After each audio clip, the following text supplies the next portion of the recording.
Kasi yung nandun ay stock ko, puro sardinas. Sardinas sunod-sunod kasi. Yung 20 KD, ay kasyang-kasya na sa isang buwan, pero tipid ka dun. Yung 30 KD naman, tama lang. Bili ka, pwede lang kumain sa labas, ibayad mo na lang. Pero tulad ng sabi ko, yung 20 as may observation, kailangan tipid ka talaga. So ayun na yung binili natin na continuation doon sa budget natin na 30 KD kung kasya sa isang buwan. At ito na yung pang last. So tingin ko naman kasya. Kasi mga 1 week na lang is November 15 na sobra. So ayusin natin yan. Tapos magluto tayo at makakain. Yun sa may natitirang food allowance natin ay binawasan natin ng 1 dinar 350 pesos. Bumili tayo ng isang tray na itlog. So ibabawas natin yun pag bumili tayo ulit para sa ganun makikita natin. Ngayon ay October 21, 2024. Bumili tayo at magpa 5 na in the afternoon. So sa mga susunod kung bibili tayo ay babawas natin isang tray na itlog, 1 dinar and 350 pesos. It's a good day everyone. Isa part pa rin nung experiment natin kung kakasya ba yung 30 KD na food allowance dito sa bansang Kuwait for 1 month, kung may matitira ba o may susobra. Ngayon ay nung una ay bumili tayo at may natitira pa.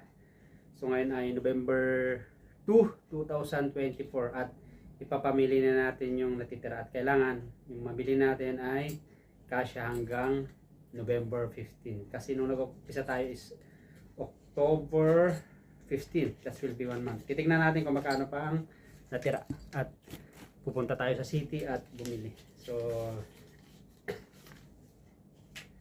yung unang pinamili natin dati is 18 dinar, 620 pills. Tapos kumain din ako sa labas nung tinamad akong magkain, that's 2 KD nung bili ako ng manok na whole chicken. Then bumili din ako ng isang tray na itlog na cost of 1 dinar 350. Then ang natitira na lang is 15 dinar 270. Yun ang ipapamili na natin. At kailangan kasya to hanggang November 15. So 10, 11, 12, 13, 14, 15 dinar 250.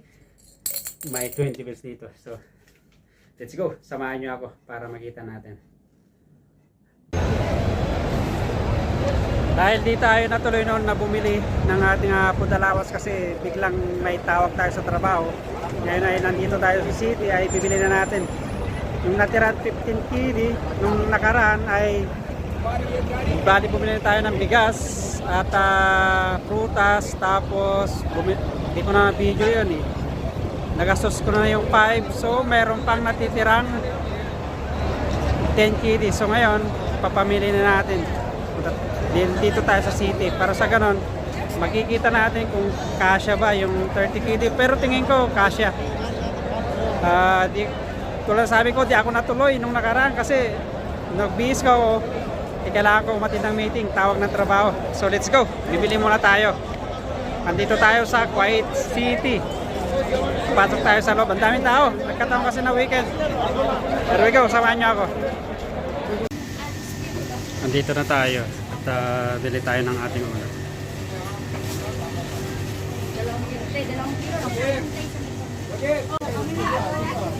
Pinapaita na lang siguro.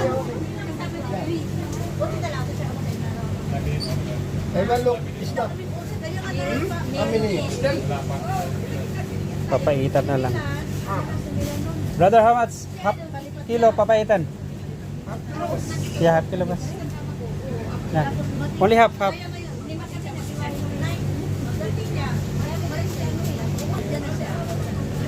Kuha tayo ng kalahating kilo lang.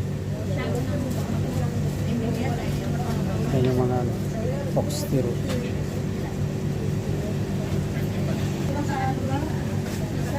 Put this one ha?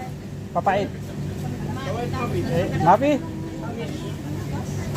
So how can we use this one? Isda na lang. Pinapaitan sana kaso wala naman daw yung wala daw papay. wala rin. Susunod na lang. Balik na lang. Isda na lang muna. Pwede pang prito o kaya may lagyan ng sabaw.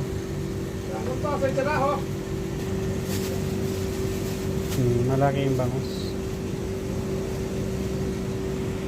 Brother, how much 1 kilo this one? Give me 2.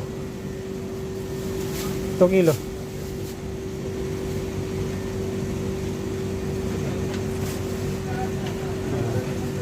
Sila na lang muna kasi papayad sana kaso walang pang ano.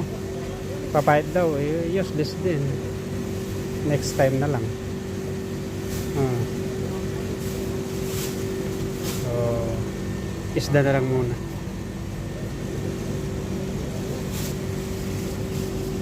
Thank you. 2 dinar 100. 2 dinar 210. Pero may ano bangus. 1 dinar ko. Lalaki kasi kanina eh. Lalaki. Brother, one more also for me. Kalalagay lang kasi. Yeah, this is more only. Kasi ito nga lalaki. Kaya kanina ko, sabi niya wala. How much this one? For sinigang ha?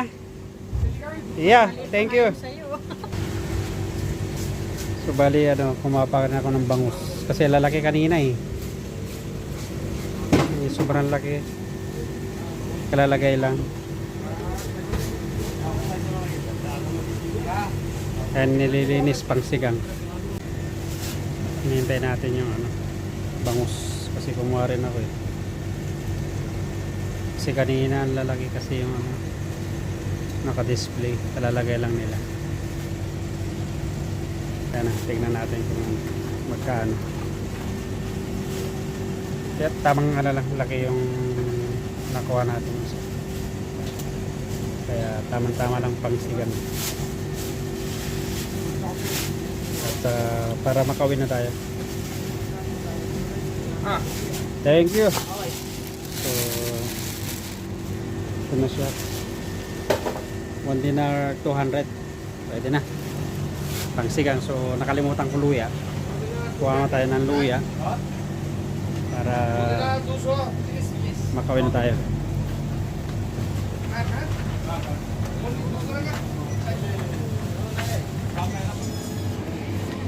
Ayan, ito na yung pinamili natin. At babayaran natin para makawin tayo. Here we go.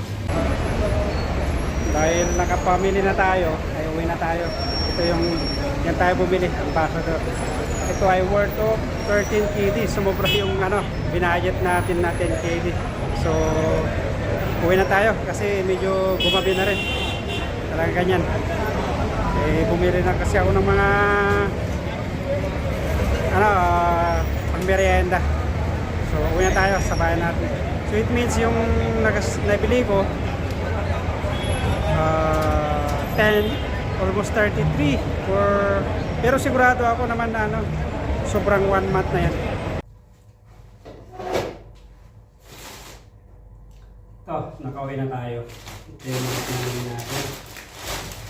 Isda. Bangus.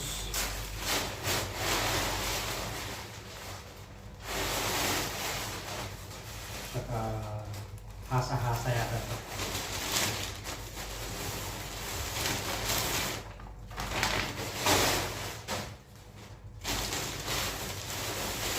Mga prutas, gulay, saging, sitaw,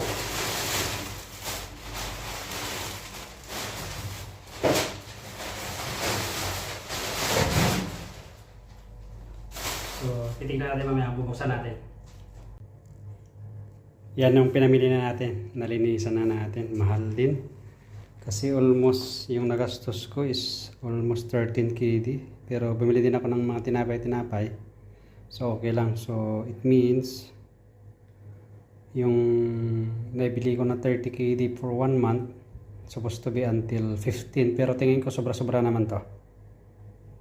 Yan, bumili ako ng bangus at saka alamanya to, gulay, saka prutas din.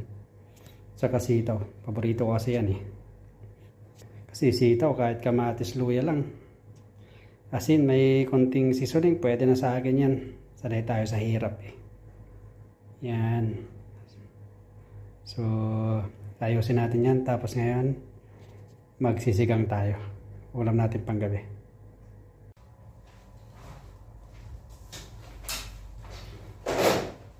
So, yan, nalinisan na natin yung isda. So, yung unang pinamili natin dati, may natitira na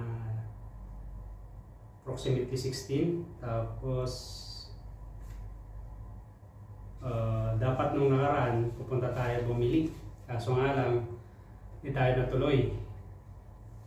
Kasi nga, tawag ng trabaho. So, yung sa 6 natira na yon, bumili ako ng bigas, saka nung una ay prutas din, that cost of 3 kg. Then kumain ako ulit sa labas kasi naubos na yung ulam natin. Kasi yung nandun ay stock ko, puro sardinas. Sunod-sunod kasi. So it means, ngayon na yung gastos ko is 13 kg plus. So it means 33 kg na yung nagastos ko. So it means okay lang. Yung 20 kg ay kasyang-kasya na sa isang buwan, pero tipid ka dun. Yung 30 kg naman, tama lang. Bili ka, pwede kang kumain sa labas, ibayad mo na lang. Pero as tulad ng sabi ko, yung 20 as may observation, kailangan tipid ka talaga. Kumain mo sa labas siguro, baka 1 times lang. Kasi ito, mga nakaraan nung tinamad akong magluto is siguro ako wala times din ako kumain sa labas.